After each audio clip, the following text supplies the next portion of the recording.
Salam sejahtera Malaysia, denyut nadi suara rakyat bergema di channel ini. Akhirnya, Ketua Polis Negara muncul. Ketua Polis Negara Malaysia tampil. Ketua Polis Negara Malaysia telah pun membuat satu kenyataan berkenaan dengan langkah cubaan yang dianggap gagal untuk menjatuhkan Datuk Seri Anwar Ibrahim di dalam langkah yang disebut sebagai langkah Dubai. Dan seterusnya, beliau juga, Ketua Polis Negara juga telah membuat kenyataan berkenaan dengan jumlah angka yang disebut cukuplah yang ialah hanya tunggu untuk masa yang sesuai lah dan macam-macam lagi.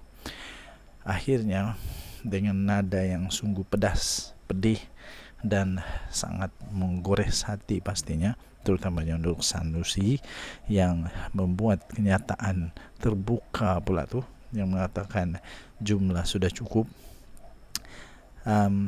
Akhirnya Ketua Polis Negara tampil dan berkata kalau jumlah cukup, Ketua Parti dah menghadap Agong.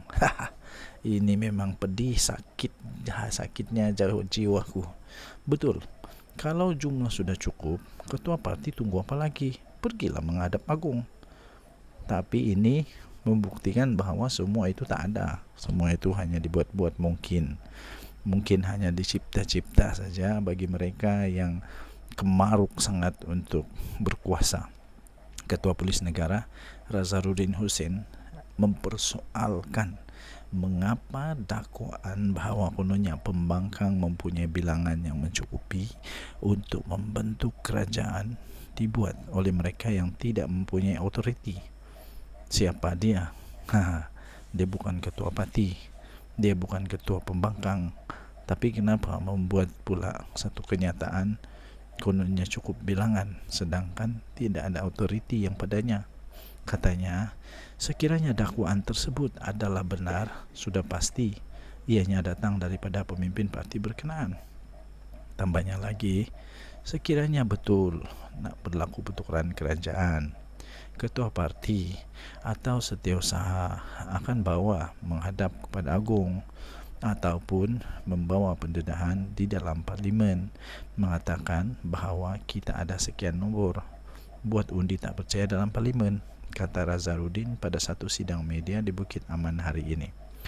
Razaruddin juga turut menjelaskan bahawa polis telah pun membuka kertas siasatan berhubung usaha untuk menjatuhkan kerajaan ini. Menurutnya, suspek utama ialah penulis blog Raja Petra Kamarudin yang baru-baru ini mendakwa kononnya pembangkang telah mendapat sokongan 120 ahli parlimen. Razaruddin berkata jika pengumuman itu dibuat oleh ketua atau Setiausaha Agung Parti, maka ia adalah perkara yang berbeza. Kalaulah pengerusi parti Setiausaha yang cakap, itu lain, dia ada autoriti cakap. Ini orang tak ada autoriti, tak ada locus standi yang cakap, katanya. Siapa Pak Raja Petra ni? Dia rakyat Malaysia kah?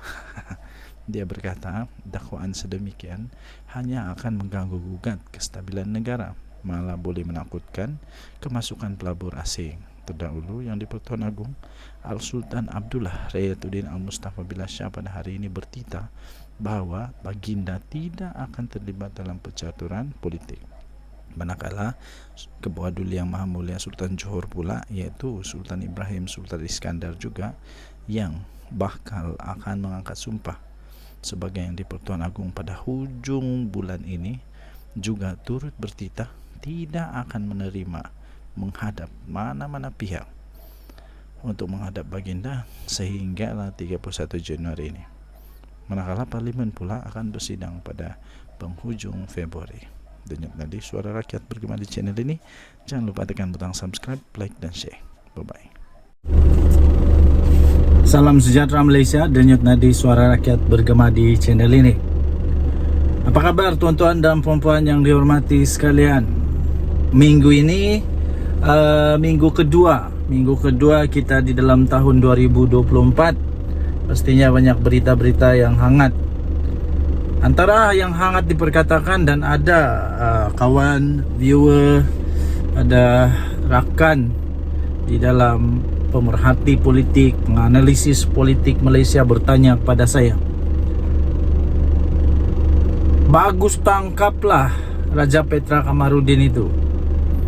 Itu mungkin nada dia yang marah, tapi akhirnya saya berjaya tenangkan dia.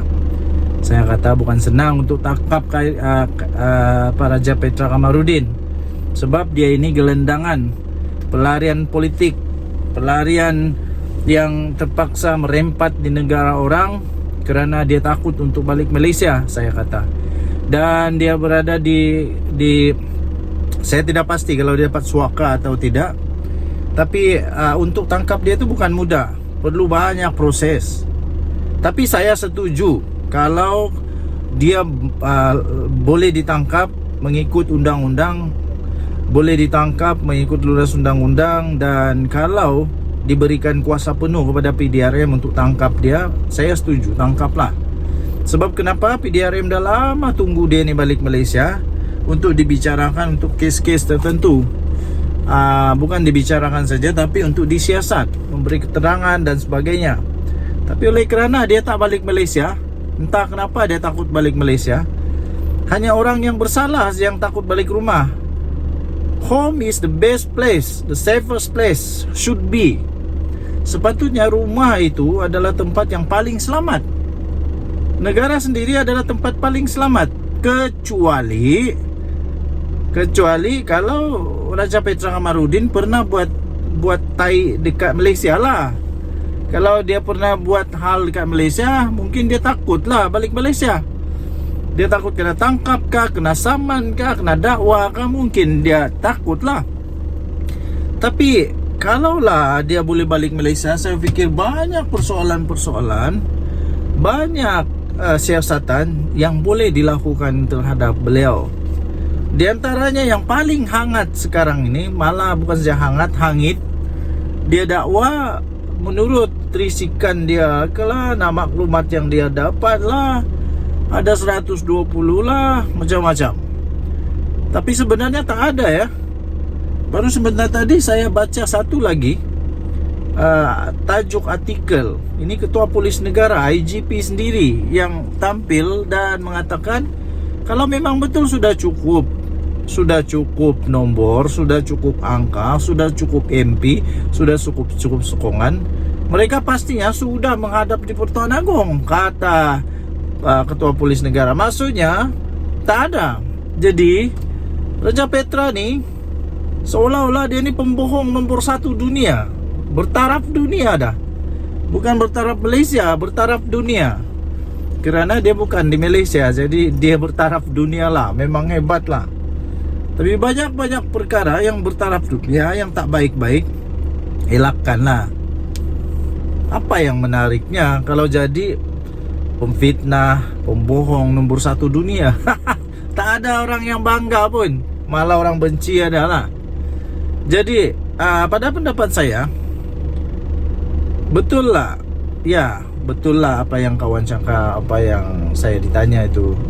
Tangkap sajalah kayak apa ni, Raja Petra Kamarudin, tangkap saja. Tapi janganlah marah ikut perasaan, jangan buat keputusan ikut emosi, jangan buat keputusan waktu marah. Sebab selalunya keputusan yang dibuat masa marah, masa ikut emosi itu keputusan yang tak berapa nak elok lah. Jadi kena faham ada proses, ada perundangan tertentu yang perlu dilaksanakan, perlu dipenuhi untuk menangkap beliau. Jadi dia masih lagi boleh disebut sebagai gelendangan, gelendangan kerana dia tak balik-balik rumah. Kesian jugalah, kesian juga. Tapi itulah, siapa suruh orang Sabah bilang kotor padan muka lah. Siapa suruh buat perkara yang tak betul, yang langgar undang-undang, akhirnya siapa yang susah? Okay, so bersabar, sabar semua yang marah-marah tu sabar.